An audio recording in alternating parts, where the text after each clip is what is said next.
Unfortunately, I appear to have broken the screen on the back of my Sony a7 III. I have no idea how it happened. I just got back, I was taking the photographs off my camera and I realised there's this big crack in it. I say big crack, I've shown this to a few of my photography friends and they struggled to see it, but I know it's there. I'm the sort of guy that just cannot live with dents and cracks in my equipment, and touch wood, so far, I've been very lucky with my equipment. I've never broken any cameras or any lenses. I've never had any of them properly fail on me either. So this is the first time I've had to source a proper camera repair. So I thought I'd take you on the journey because it's not been as straightforward as I thought. I've got recommendations from people, but the idea of replacing the screen on the Sony, I thought this is going to be an expensive chore. So the screen is still fully functioning. This is just an aesthetic choice, okay? Now there are a few options. I've got recommendations for companies to go to, but everybody says they're quite expensive. So let me show you what I did. Move that aside.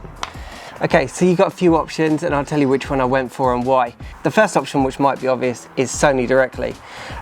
So it says, is your product out of warranty? Yes, it is, because I've had this camera for 2 years. So I'm not talking about a warranty claim here. Now, you click on all the links and it says, it asks you for the model of the camera, what the problem is, and then it asks you for all of your information. And essentially you get to the bottom and it says, give us your contact details so that we can send the camera back to you. So I wasn't able to get a quote for the repair. I think they want me to send it off. Now, for me, personally, I think that's a problem because I think I want this camera back in my own hands as quickly as possible. And secondly, I want some reassurance that it's not going to cost me an arm and a leg. So the idea of sending my camera off, I get a phone call from Sony and then they say, oh, it will be X pounds. If that's too much, does anybody really ask for their camera back and waste a further 2 weeks? Or is everybody just going to accept the price that they give them and then you're just backed into a corner? So I don't really like the idea of sending my camera off and then figuring out how much it's going to cost, because it's very simple. What's the problem? Broken screen, I need to replace the screen. So I avoided going directly to Sony. I got some recommendations from other photographers locally.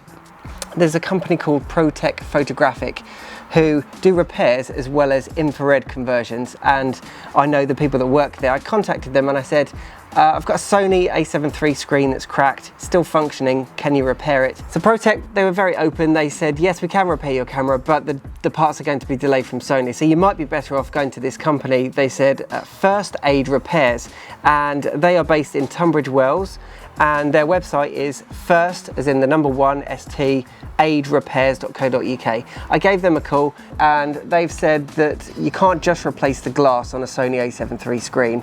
The whole thing has to be replaced. Now that sounds like a bit of a nightmare because this screen is perfectly functioning and it's just an aesthetic issue that I've got.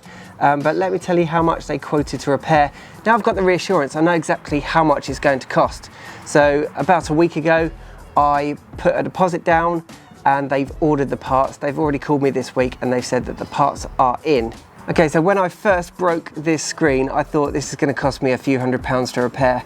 But reassuringly, they've sent me a quote and I'm looking at £50.54 for the screen itself and £60 for labour. So I'm £110 in, plus I've got to pay for this to be posted. So maybe 120, 130 quid all in. It's still here next to me, broken, but it's looking promising. So this is just the first part of the video. I've got to package this up now. I've got to charge the battery and I've got to send this off to them. But I look to have the camera back in a few weeks. Hopefully the next part of this video, I'm going to be saying positive things about this company and how chuffed I am to have a mint condition camera back. Right, next chapter. Okay, so in a recycled Amazon Prime box, I think that's like a regular small parcel or something, and insured above £500 because that was £8.80 up to 500. So above that, that was £11.80 and that's going to get there next day. But because I've done it on Sunday, it's going to get there on Tuesday. So yeah, and save yourself time, leave the battery in the camera, don't do what I did and separate it out. And then don't declare that you've done that, just lie. Good news, she's come home, my Sony is back. Let's see how she is doing. It's well sealed, I'll give them that. Okay, chapter 1 of the video continuity rulebook. Don't get your hair cut midway through a video, but it's okay then, nobody will notice. Carry on. Parcel. The parcel has arrived. Hopefully my Sony's in this box, but funny story, about 8 years ago I entered a photography competition. It was from Digital SLR, DSLR magazine, I think. It was about 8 years ago, and I won first place. And first prize was a Nikon Digital SLR, a mid-range camera, and 2 kit lenses. And I told everybody about it, all my friends and family and my work colleagues. So it was delivered to where I work, and I opened the box, and inside was an Argos catalogue.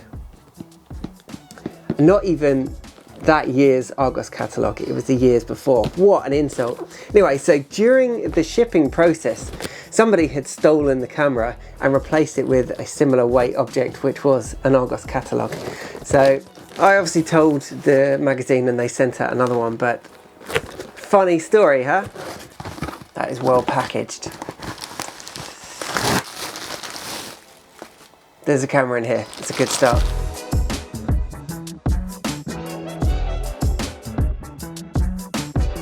There you go, she's home and she's got a brand new screen. It's even got the film on the screen. I'm sure they've tested it, but I need to conclude this video with some good news, hopefully. So let's put a lens on it. And that satisfying moment when you take off the screen cover. The moment of truth. Let's switch it on, see if the screen works. And it does work. Sweet, winning. Success.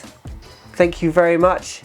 Okay, so these are the numbers we're talking about. A deposit of £60 for the screen, £50 labour, and they didn't even charge me to send it back via courier. So absolutely winning. Under promised. They said they were going to take 3 weeks to do it, and they turned it around in what, 6 or 7 working days? Amazing. So I got my camera back even quicker than I thought it would do. I was considering buying a protector to go on the screen now that this accident has happened. That's just a way of life, isn't it? When something bad happens, then you think, oh, I should get insurance, something like that. But I had it for 2 years and I never damaged it. And what we're talking about, worst case scenario, £110 to fix it. I think I'm just going to leave it as it is. I think I'm good. Yeah. So if you have any problems with your Sony camera, I'm pretty sure they repair other brands as well. Check out First Aid Repair. I'll put a link in the description to their website and their services. They haven't got a clue that I was making this video, but they provided such a good service. It's almost like they did know that something was up. Have I just missed out on a massive opportunity for them to fix the screen and have a sideways hinged Canon-like screen? Did I just miss a massive trick? This could be the perfect camera if it had a flip out screen. Anyway, I hope this video was helpful. Thank you for watching. Don't forget to like, subscribe, hit that notification bell, and I'll see you in the next video.